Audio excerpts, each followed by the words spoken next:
ચાલો સીધા જ આમાં ડૂબકી લગાવીએ. રોજિંદી અને સાવ સામાન્ય લાગતી વસ્તુઓને ગહેન કાવ્યાત્મક કોયડાઓમાં ફેરવી નાખવાની ગુજરાતી ભાષાની આ અદ્ભુત દુનિયા છે. ઉખાણા સાંભળવામાં ભલે માત્ર રમત લાગે, પણ હકીકતમાં આ ભાષા અને કલ્પનાનો એવો જબરદસ્ત સંગમ છે જે સામાન્ય વસ્તુઓ તરફ જોવાનો નજરિયો જ બદલી નાખે છે. આજના આ સફરમાં કુલ 8 અલગ અલગ અને મજેદાર ભાષાકીય કોયડા ઉકેલવાના છે. સરળતા માટે આખા વિષયને 3 રસપ્રદ ભાગોમાં વહેંચ્યો છે: કુદરતી દુનિયા, માનવનિર્મિત શોધો અને ક્ષણિક અસ્તિત્વ ધરાવતી વસ્તુઓ. આ દરેક ઉખાણું ખરેખર કહું તો મગજ માટે એક જબરદસ્ત કસરત છે. પ્રકરણ 1: પ્રકૃતિની અજાયબીઓ. ચાલો કુદરતના અદ્ભુત રહસ્યોથી શરૂઆત કરીએ. આ પંક્તિઓ પર જરા ધ્યાન આપીએ. વસુ વૃક્ષ ઉપર પણ પંખી નથી, ભરેલું છે જળ પણ ઘડો નથી, બહારથી કઠણ પણ અંદરથી નક્કર નથી, માથે છે જટા પણ જોગી નથી, છે ત્રિનેત્ર પણ શંકર નથી. આ સંકેતો ખરેખર જિજ્ઞાસા જગાડે તેવા છે. જળથી ભરેલું છે છતાં ઘડો નથી, અને સૌથી મોટું રહસ્ય, માથે જટા છે પણ જોગી નથી, અને વળી 3 આંખો છે છતાં શિવ નથી. એવી તે વળી કઈ વસ્તુ હશે જેને જટા અને 3 આંખો બંને હોય? મગજ દોડાવા જેવું છે હો. અને આ રહ્યો જવાબ: નાળિયેર. આ એ જ નાળિયેર છે જે વૃક્ષ પર ઊંચે લટકે છે અને જેની અંદર મીઠું જળ ભરેલું હોય છે. બહારથી એકદમ કઠણ પણ અંદરથી સાવ પોચું અને રસદાર. ઉખાણાના એક શબ્દ સાથે આ બિલકુલ સચોટ રીતે બેસી જાય છે. અને આ બહુ જ સુંદર રીતે દર્શાવે છે કે નાળિયેરના બાહ્ય દેખાવને કેવી રીતે આધ્યાત્મિક રૂપકો સાથે જોડવામાં આવ્યો છે. નાળિયેરના ઉપરના ભાગમાં આવેલા પેલા 3 કાણાને સીધા જ ભગવાન શિવના ત્રિનેત્ર સાથે સરખાવી દીધા છે. અને હા, તેની બહારની રેસાયુક્ત છાલને જોગીની જટા કહીને ખરેખર એક અદ્ભુત કાવ્યાત્મક રૂપક ઊભું કર્યું છે. હવે આ બીજા કોયડા તરફ વળીએ.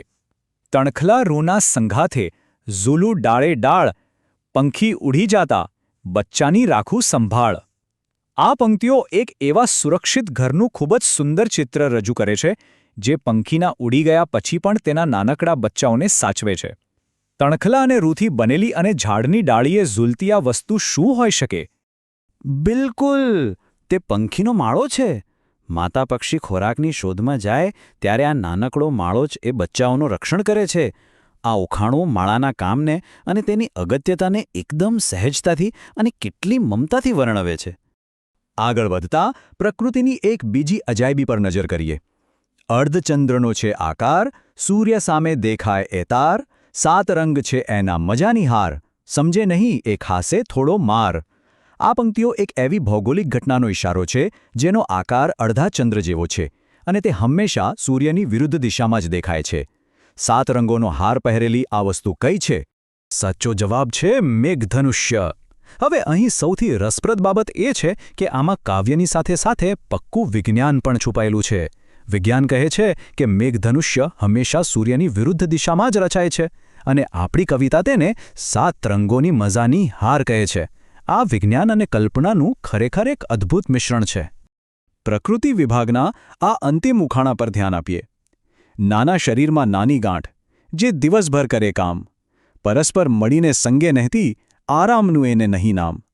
આમાં એક એવા જીવની વાત છે જે થાક્યા વગર બસ કામ જ કર્યા કરે છે. સતત અથાક મહેનત અને સમૂહમાં હળીમળીને રહેવાનો આ સ્પષ્ટ સંકેત છે. આ અદ્ભુત અને મહેનતુ જીવ એટલે કીડી.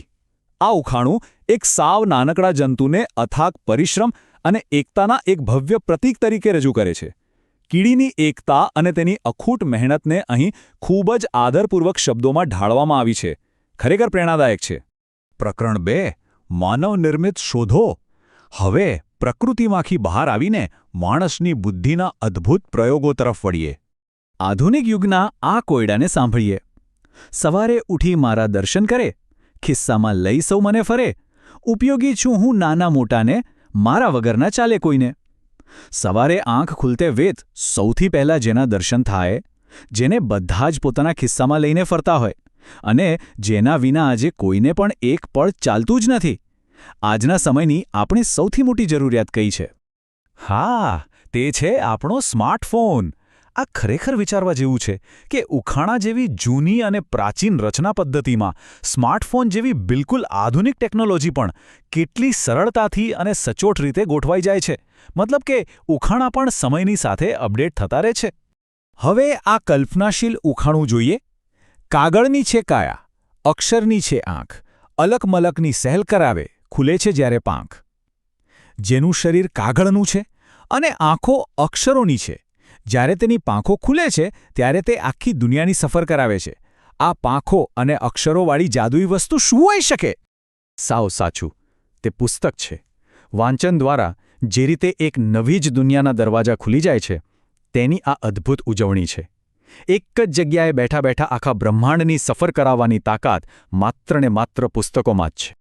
ચાલો આ રૂપકની મજા સમજીએ. કાગળને શરીર, અક્ષરોને આંખો અને પુસ્તકના ખુલતા પાનાઓને પક્ષીની પાંખો સાથે સરખાવવામાં આવ્યા છે. જેમ પક્ષી ઉડીને નવી નવી જગ્યાએ જાય છે, બરાબર તેમ જ પુસ્તકના પાના ખુલતા જ કલ્પના શક્તિ ઉડાન ભરે છે. આ સરખામણી આખા વાંચન અનુભવને એકદમ જીવંત બનાવી દે છે. પ્રકરણ 3 ક્ષણિક અસ્તિત્વ. હવે એવી વસ્તુઓ પર ધ્યાન કેન્દ્રિત કરીએ જે અસ્તિત્વમાં તો છે પણ માત્ર થોડીક ક્ષણો માટે. આ ઉખાણા પર ખાસ ધ્યાન આપવા જવું છે. શરીર નહીં પણ જન્મે ખરી, મોં નહીં પણ કરે અવાજ, જન્મી એવી ઝટ મરે, ચતુર કરો વિચાર. જેને શરીર નથી છતાં તે જન્મે છે, મોં નથી છતાં તે અવાજ કરે છે અને વળી પાછી જન્મતાની સાથે તરત મરી જાય છે. આ તો કોઈ જાદુ જેવું લાગે છે. એવી કઈ વસ્તુ છે જે સેકન્ડના નાના ભાગમાં જન્મીને તરત જ નષ્ટ થઈ જાય છે? તો અગત્યનો મુદ્દો એ છે કે જવાબ છે ચપટી વગાડવી. વિચાર કરો, એક સાવ અમૂર્ત અને ક્ષણિક ક્રિયાને શબ્દો દ્વારા કેટલી મજબૂત રીતે પકડી લેવામાં આવી છે. ચપટીનો અવાજ જન્મે છે અને બીજી જ ક્ષણે હવામાં ઓગળી જાય છે. ભાષાની અને અવલોકનની આ કેટલી અદ્ભુત તાકાત છે. હવે આ છેલ્લું જ અને થોડું ભાવનાત્મક ઉખાણું વાંચીએ. આખો દિવસ ઊંઘ્યા કરું, રાત પડે ને રડ્યા કરું, જેટલું રડું એટલું ગુમાવું. તો બોલો મિત્રો, કોણ હું? આખો દિવસ ઊંઘે છે અને રાત પડે એટલે રડે છે. અને કેવી મોટી વિડંબના છે કે જેટલું રડે છે તેટલું જ પોતાનું અસ્તિત્વ ગુમાવે છે. આ રડતી વસ્તુ શું હશે? તે પ્રકાશ આપતી સુંદર મીણબત્તી છે. દિવસના અજવાળામાં તે એકદમ શાંત રહે છે, પણ રાત્રિના અંધારામાં બીજાને પ્રકાશ આપવા માટે તે સળગે છે અને પોતાનું જ અસ્તિત્વ ધીમે ધીમે ઓગાળી નાખે છે. ચાલો જોઈએ કે આ બંને કેવી રીતે જોડાય છે. અહીં રાત્રે વહેતા આંસુને મીણબત્તીમાંથી પીગળતા મીણ સાથે કેટલી સુંદર રીતે સરખાવવામાં આવ્યા છે. અંધારામાં પીગળતું મીણ જાણે કે મીણબત્તીનું રુદન છે, જે પોતે બળીને ચારે બાજુ અજવાળું ફેલાવે છે. એક નાનકડા ઉખાણામાં ત્યાગ અને સમર્પણની કેટલી ઊંડી ભાવના છુપાયેલી છે. અને આ સાથે આજના આ વિશ્લેષણની યાત્રા અહીં પૂરી થાય છે. પણ જતાં જતાં એક વિચાર મૂકતો જાઉં છું. આસપાસ નજર કરો.